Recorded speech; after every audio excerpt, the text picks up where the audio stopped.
1989 का अनुसूचित जाति और अनुसूचित जनजाति अत्याचार निवारण अधिनियम। इसे ज्यादातर लोग SC/ST एक्ट के नाम से जानते हैं। हाँ, ये काफी चर्चित एक्ट है। और दूसरा है 1955 का सिविल अधिकार संरक्षण अधिनियम, protection of civil rights act 1955। सबसे पहले बात करते हैं SC/ST एक्ट की। ये 1989 का कानून है और लागू हुआ 30 जनवरी 1990 से। हाँ, इसका सीधा मकसद, जैसा हमने कहा, SC/ST समुदायों के सदस्यों को अत्याचारों से बचाना और उनके सम्मान की रक्षा करना है। और ये, जहां तक हमें पता है, जम्मू कश्मीर को छोड़कर पूरे भारत में लागू है। बिल्कुल। और देखिए, किसी भी कानून को समझने के लिए ना उसकी कुछ बुनियादी बातें, उसकी परिभाषाएं समझनी जरूरी होती हैं। तो इस एक्ट की धारा 2 में कुछ खास परिभाषाएं हैं। जैसे अत्याचार किसे कहेंगे। तो एक्ट कहता है अत्याचार का मतलब है वो काम जो धारा 3 के तहत सजा के लायक है। हम अभी देखेंगे कि धारा 3 में क्या क्या आता है।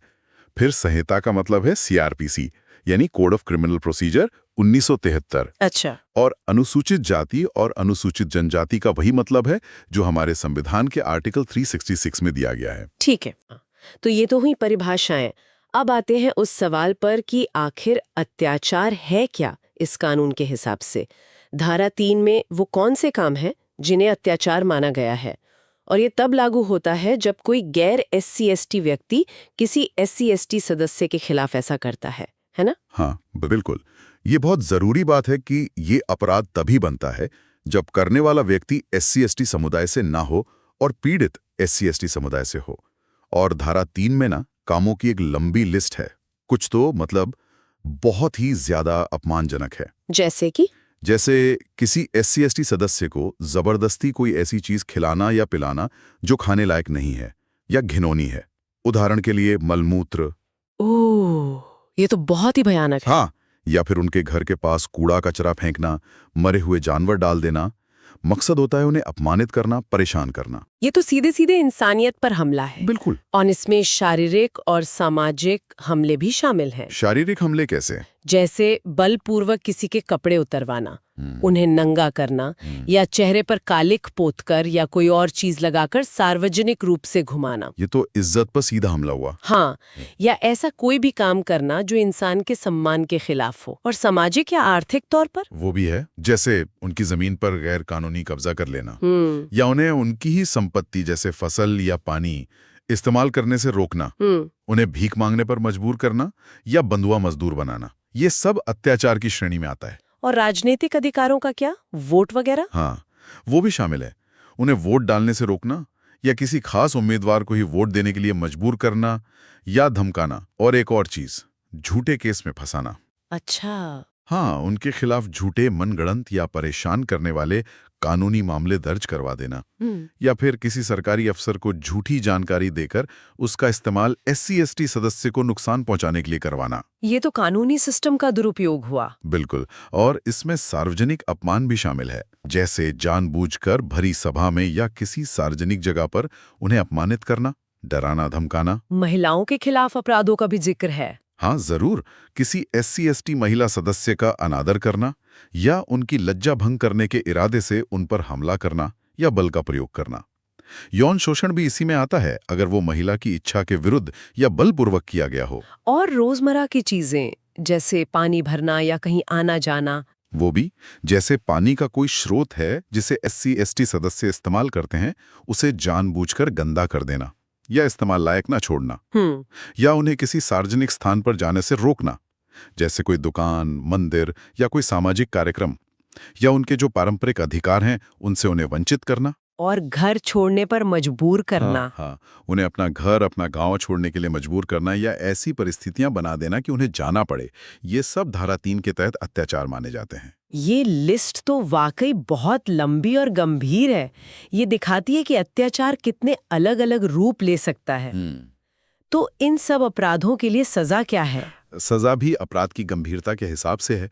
धारा 3 में जो ज्यादातर अपराध हमने गिने उनके लिए कम से कम 6 महीने की कैद है, जो 5 साल तक जा सकती है, और साथ में जुर्माना भी लगता है। 6 महीने से 5 साल तक? हाँ, लेकिन कुछ अपराध ऐसे हैं जिनमें सजा बहुत ज्यादा कठोर है। जैसे अगर अत्याचार में हत्या की गई है और वो भी क्रूरता से, तो मौत की सजा का भी प्रावधान है। ओह, और एक बहुत ही अहम बात है झूठी गवाही को लेकर। झूठी गवाही। वो कैसे? अगर कोई गैर SC/ST व्यक्ति किसी SC/ST सदस्य के खिलाफ झूठी गवाही देता है या झूठे सबूत गढ़ता है और उसकी वजह से उस SC/ST सदस्य को फांसी की सजा हो जाती है। हाँ, तो उस झूठी गवाही देने वाले व्यक्ति को भी मौत की सजा हो सकती है। बाप रे, ये तो बहुत ही कड़ा प्रावधान है। बिल्कुल।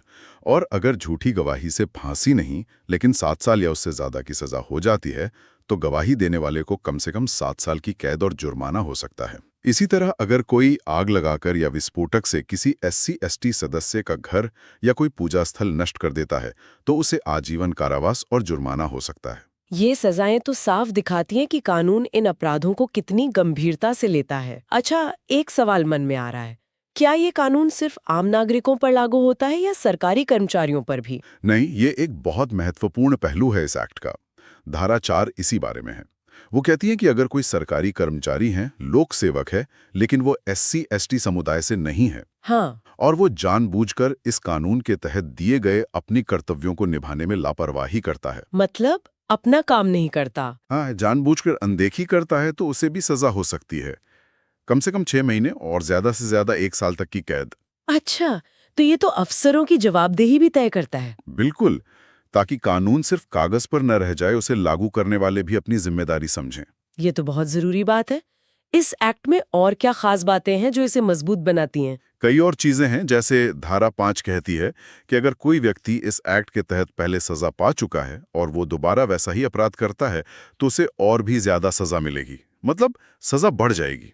ठीक है। फिर धारा 7 कहती है कि अपराध करने में जो संपत्ति इस्तेमाल हुई है, जैसे कोई गाड़ी या हथियार, उसे सरकार जब्त कर सकती है। और धारा 8 कहती है कि अगर कोई अपराध करने के लिए किसी को पैसे देता है या किसी भी तरह की आर्थिक मदद करता है तो उसे उकसाने अबेटमेंट का दोषी माना जाएगा, उसे भी उतनी ही सजा मिलेगी। यानी सिर्फ करने वाला ही नहीं, मदद करने वाला भी फंसेगा। हाँ, और ये कानून सिर्फ सजा देने तक सीमित नहीं है, ये अपराध रोकने की भी बात करता है। वो कैसे? धारा 9 राज्य सरकार को ये शक्ति देती है कि वो किसी अफसर को खास पावर दे सकती है ताकि वो अपने इलाके में इस तरह के अपराध होने से रोक सके। और धारा 10 और 11 और भी दिलचस्प हैं। अगर किसी व्यक्ति के बारे में ये आशंका है कि वो इस एक्ट के तहत अपराध कर सकता है। अच्छा, बिना अपराध किए भी? हाँ, अगर पुख्ता कारण हो ये मानने के कि वो ऐसा कर सकता है तो विशेष न्यायालय उसे एक तय समय के लिए उस इलाके से बाहर जाने का आदेश दे सकता है, मतलब उसे वहां से हटाया जा सकता है। अरे वाह, ये तो प्रिवेंटिव एक्शन हुआ। बिल्कुल। और अगर वो व्यक्ति उस आदेश को नहीं मानता तो धारा 13 के तहत उसे 1 साल तक की कैद और जुर्माना हो सकता है। ये तो काफी कड़े कदम है। हाँ, और धारा 12 ऐसे व्यक्ति की माप और फोटोग्राफ लेने की भी इजाजत देती है। आपने विशेष न्यायालय और विशेष लोक अभियोजक का जिक्र किया था शुरू में, जरा उसके बारे में बताएं। हाँ, देखिए, इन मामलों की सुनवाई तेजी से हो और गंभीरता से हो, इसके लिए धारा 14 के तहत राज्य सरकार हर जिले में सेशन कोर्ट को विशेष न्यायालय यानी स्पेशल कोर्ट का दर्जा देती है। तो अलग से कोर्ट नहीं बनता, सेशन कोर्ट ही स्पेशल कोर्ट बन जाता है। हाँ, ज्यादातर मामलों में ऐसा ही होता है। और धारा 15 के तहत इन स्पेशल कोर्ट्स में सरकार की तरफ से केस लड़ने के लिए विशेष लोक अभियोजक यानी स्पेशल पब्लिक प्रोसिक्यूटर नियुक्त किए जाते हैं। इनकी क्या खासियत होती है? शर्त यह है कि उन्हें कम से कम 7 साल वकालत का अनुभव होना चाहिए। मकसद यह है कि अनुभवी वकील ही इन संवेदनशील मामलों को देखें। ठीक है। एक बात मैंने बहुत सुनी है इस एक्ट के बारे में कि इसमें जमानत मिलना बहुत मुश्किल होता है, अग्रिम जमानत नहीं मिलती। हाँ, ये इस कानून का एक बहुत ही अहम और अक्सर चर्चा में रहने वाला प्रावधान है। धारा 18 ये साफ तौर पर कहती है कि इस अधिनियम के तहत अपराध करने के आरोपी व्यक्ति पर CRPC की धारा 438 लागू नहीं होगी। धारा 438 अग्रिम जमानत यानी एंटीसिपेटरी बेल का प्रावधान करती है। तो इसका मतलब क्या हुआ सरल शब्दों में? सरल शब्दों में, अगर किसी पर इस एक्ट के तहत केस दर्ज होता है तो वो गिरफ्तारी से पहले कोर्ट जाकर ये अर्जी नहीं दे सकता कि अगर मुझे गिरफ्तार किया जाए तो जमानत पर छोड़ दिया जाए। उसे पहले गिरफ्तार होना पड़ेगा, फिर वो नियमित जमानत के लिए अप्लाई कर सकता है। ऐसा क्यों किया गया है? इसके पीछे क्या सोच है? इसके पीछे सोच ये है कि ये अपराध बहुत गंभीर प्रकृति के होते हैं। अक्सर इनमें पीड़ित और गवाह कमजोर स्थिति में होते हैं।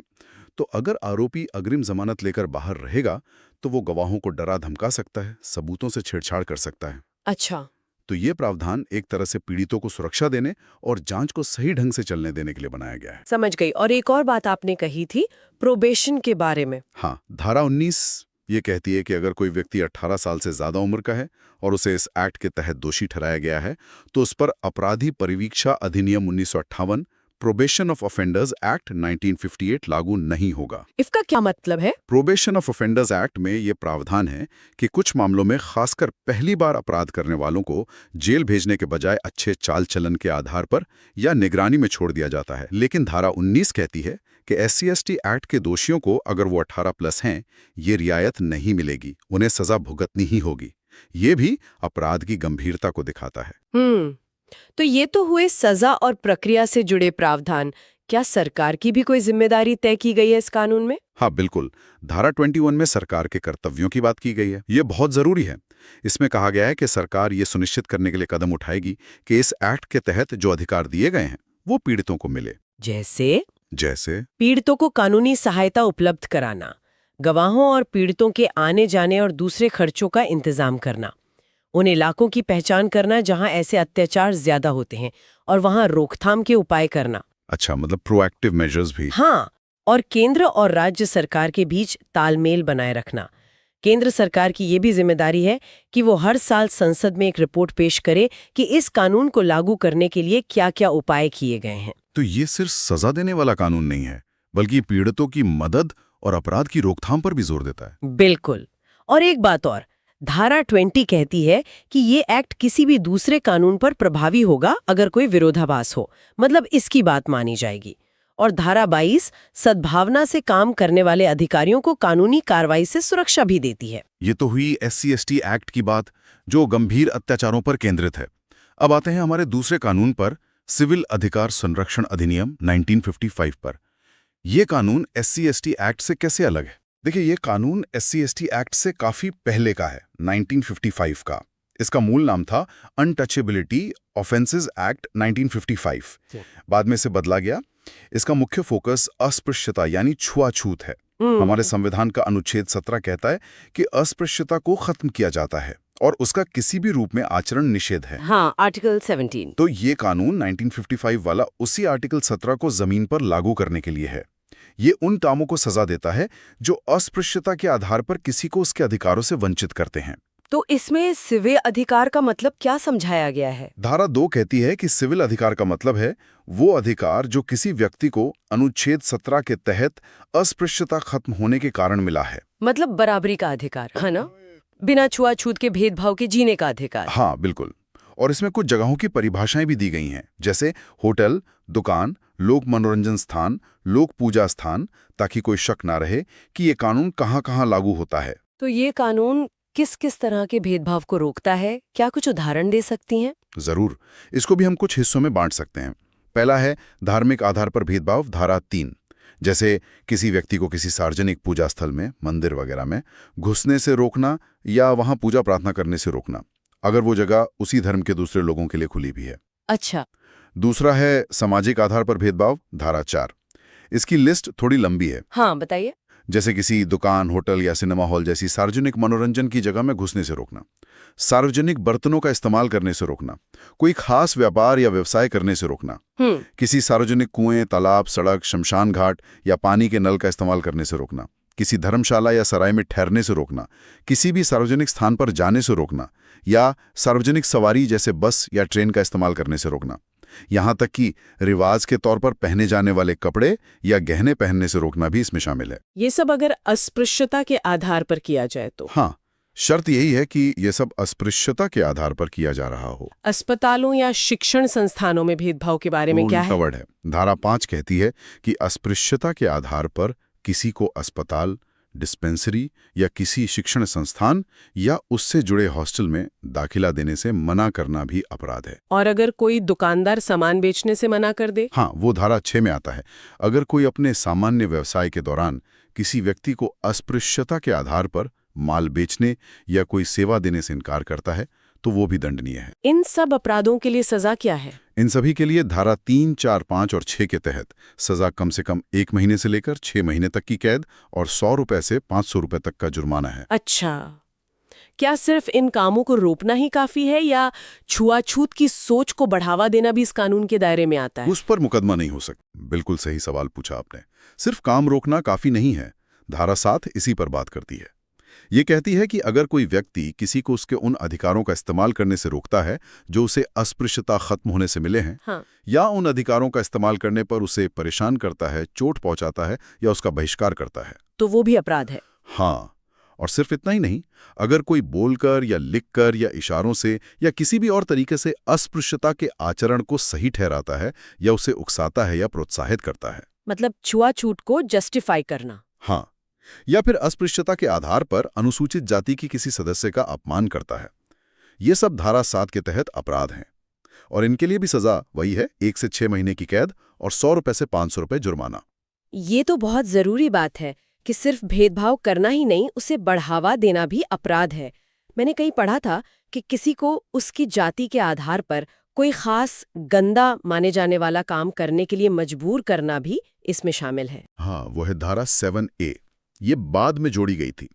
ये कहती है कि अगर कोई किसी व्यक्ति को अस्पृश्यता के आधार पर सफाई करने, झाड़ू लगाने या कोई मैला ढोने या मरे हुए जानवर हटाने या उनकी खाल खींचने, जो काम पारंपरिक रूप से कुछ जातियों से जोड़े जाते रहे, हाँ बिल्कुल, तो ऐसा करने के लिए मजबूर करना भी एक दंडनीय अपराध है। और इसके लिए सजा थोड़ी ज्यादा है, कम से कम 3 महीने से लेकर 6 महीने तक की कैद और 100 से 500 रुपए जुर्माना। ये प्रावधान तो मैला ढोने जैसी कुप्रथाओं को रोकने में मदद करता होगा। हाँ, ये सीधे तौर पर उसी को निशाना बनाता है। इस कानून में और क्या खास बातें हैं सजा बढ़ाने या सबूत वगैरह के बारे में? हाँ, इसमें भी कुछ महत्वपूर्ण प्रक्रियात्मक पहलू हैं। जैसे धारा 8 कहती है कि अगर कोई व्यक्ति इस एक्ट के तहत दोषी पाया जाता है तो कोर्ट उसका व्यापार या पेशे का लाइसेंस रद्द कर सकती है या कुछ समय के लिए सस्पेंड कर सकती है। अच्छा। और धारा 9 कहती है कि अगर अपराधी किसी ऐसी संस्था का मैनेजर या ट्रस्टी है जिसे सरकार से अनुदान या जमीन मिलती है, तो वो अनुदान या जमीन भी सरकार रोक सकती है या वापस ले सकती है। यानी आर्थिक परिणाम भी हो सकते हैं। बिल्कुल। और धारा 10 कहती है अपराध के लिए उकसाना, अबैटमेंट, भी उतना ही दंडनीय है जितना खुद अपराध करना। ठीक है। और बार बार अपराध करने पर? हाँ, धारा 11 में सजा बढ़ाने का प्रावधान है। अगर कोई व्यक्ति पहले इस एक्ट में दोषी ठहराया जा चुका है और वो दोबारा अपराध करता है तो दूसरी बार में सजा कम से कम 6 महीने से 1 साल तक की कैद और 200 रुपए से 500 रुपए जुर्माना होगी। और तीसरी बार या उसके बाद?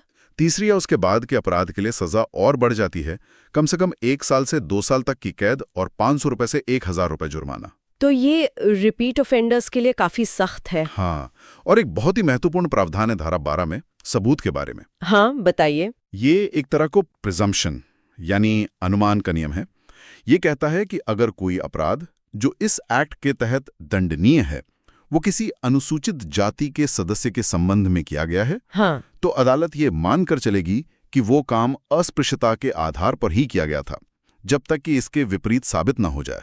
अच्छा, तो मतलब पीड़ित को ये साबित नहीं करना पड़ेगा कि ये छुआछूत की वजह से हुआ? नहीं, सबूत का बोझ एक तरह से आरोपी पर आ जाता है कि वो साबित करे कि उसने ये काम अस्पृश्यता के आधार पर नहीं किया था। ये तो पीड़ित के लिए काफी मददगार हो सकता है, क्योंकि ये साबित करना तो बहुत मुश्किल होता होगा कि किसी के मन में क्या था। बिल्कुल, ये कानून की मंशा को दिखाता है कि वो अस्पृश्यता को जड़ से खत्म करना चाहता है। और कोर्ट्स के बारे में क्या है? धारा 13 कहती है कि कोई भी सिविल कोर्ट किसी ऐसी रूढ़ी या प्रथा को मान्यता नहीं देगी जिससे अस्पृश्यता के आधार पर कोई निर्योग्यता लागू होती हो।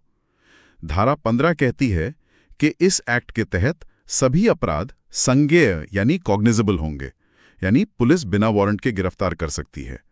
और कुछ मामलों में जहां सजा 3 महीने से कम है वहां संक्षिप्त विचारण यानी समरी ट्रायल भी हो सकता है, मतलब केस जल्दी निपट सकता है। और सरकार की भूमिका इसमें भी तय है? हाँ, धारा 15A जो बाद में जोड़ी गई वो राज्य सरकार का कर्तव्य बताती है, बिल्कुल SC/ST एक्ट की धारा 21 की तरह। इसमें भी कानूनी सहायता देना, विशेष अधिकारी नियुक्त करना, विशेष न्यायालय स्थापित करना अगर जरूरी हो, सर्वेक्षण करवाना और तालमेल के लिए कमेटियां बनाना शामिल हैं। ठीक है। और क्या ये कानून भी दूसरे कानूनों पर प्रभावी है? हाँ, धारा 16 कहती है कि ये एक्ट भी किसी दूसरे कानून पर प्रभावी होगा। और धारा 16A कहती है कि 14 साल से ज्यादा उम्र के दोषियों पर प्रोबेशन ऑफ ऑफेंडर्स एक्ट लागू नहीं होगा। यहां उम्र 14 साल है, जबकि SC/ST एक्ट में 18 साल थी। अच्छा, ये फर्क है। हाँ, और केंद्र सरकार नियम बना सकती है, धारा 16B, और इस एक्ट ने राज्यों के इसी तरह के पुराने कानूनों को निरस्त कर दिया था, धारा 17। तो हमने आज इन दो महत्वपूर्ण कानूनों SC/ST अत्याचार निवारण अधिनियम 1989 और सिविल अधिकार संरक्षण अधिनियम 1955 पर विस्तार से बात की।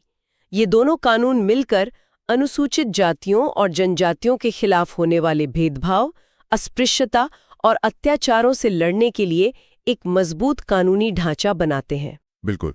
एक तरफ SC/ST एक्ट है जो शारीरिक हिंसा, जमीन पर कब्जा, यौन शोषण जैसे गंभीर अपराधों को देखता है और जिसमें सजाएं बहुत कड़ी हैं, अग्रिम जमानत नहीं है, विशेष अदालतें हैं। दूसरी तरफ सिविल अधिकार संरक्षण अधिनियम है जो रोजमर्रा के जीवन में होने वाले छुआछूत आधारित भेदभाव जैसे दुकान में न घुसने देना, पानी न भरने देना या अपमानजनक बातें कहना, इन सबको अपराध मानता है। और इसमें वो प्रिजम्पशन क्लॉज धारा 12 बहुत अहम है। हाँ, दोनों में अपराधों की लंबी लिस्ट है, उनके लिए सजाएं तय हैं, विशेष प्रक्रियाएं हैं, सरकार की जिम्मेदारियां भी तय की गई हैं। और ये बात भी महत्वपूर्ण है कि ये कानून किसी भी पुरानी रूढ़ी या प्रथा या किसी दूसरे कानून से ऊपर माने जाते हैं, अगर कोई टकराव हो तो। ये सब जानने के बाद ये सोचना लाजमी है कि इतने मजबूत कानूनी ढांचे दशकों से मौजूद हैं। हाँ, 1955 और 1989 से। फिर भी हम आज भी भेदभाव और अत्याचार की खबरें सुनते हैं। कहीं ना कहीं कुछ कमी तो है। बिल्कुल। कानून बनाना एक बात है और उसे पूरी तरह से जमीन पर उतारना, समाज की सोच को बदलना, वो दूसरी बात है। तो यही एक बड़ा सवाल हमारे सामने आता है कि वो कौन से सामाजिक कारण हो सकते हैं, कौन सी गहरी जड़ें जमाई हुई सोच हो सकती है जो आज भी इन समस्याओं को बनाए हुए हैं। हाँ, मतलब कानून तो है, पर कानून के डर के अलावा समाज में वो बराबरी और सम्मान का भाव कैसे आए? सही कहा।